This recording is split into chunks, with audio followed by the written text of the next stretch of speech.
Hi అండి. అందరూ ఎలా ఉన్నారు? బాగున్నారా? Welcome to my YouTube channel mom's recipes. ఈరోజు మన ఛానల్‌లో దొండకాయ కారం ఎలా చేయాలో చూద్దాము. దానికోసం మిక్సీ జార్‌లోకి అయితే జీలకర్ర, ఉప్పు, కారం, వెల్లుల్లి, పల్లీలు, కొబ్బరి వేసేసుకొని మనమైతే మంచిగా పౌడర్ పట్టేసుకుందాం. కడాయి పెట్టుకొని ఆయిల్ వేసుకుందాము. ఇందులోకైతే మనం కట్ చేసుకొని పెట్టుకున్న దొండకాయలని వేసుకొని అయితే బాగా ఫ్రై చేసుకోవాలి.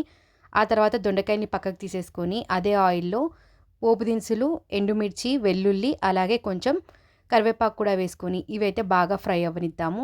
ఇవి ఫ్రై అయిన తర్వాత మనం ముందుగా ఫ్రై చేసుకొని పెట్టుకున్న దొండకాయలని కూడా వేసేసి ఇవన్నిటిని కూడా ఒకసారి మిక్స్ చేస్తూ ఒక 2 నిమిషాల నుంచి 3 నిమిషాల వరకు బాగా ఫ్రై అవ్వనిద్దాం. ఇలా ఫ్రై అవ్వనిచ్చిన దాంట్లో అయితే మనం కొంచెం పసుపును కూడా యాడ్ చేసేసుకొని మిక్స్ చేసుకుందాం. ఆ తర్వాత మనమైతే పౌడర్ చేసుకొని పెట్టుకున్నాం కదా, ఆ పౌడర్ని కూడా ఇందులోకైతే యాడ్ చేసేసుకోవాలి. ఆ తర్వాత ఇవన్నిటిని ఒకసారి అయితే మనం బాగా మిక్స్ చేసుకుందాము. ఒక 5 నిమిషాల తర్వాత స్టవ్ ఆఫ్ చేద్దాం. Thank you. Please subscribe to my channel.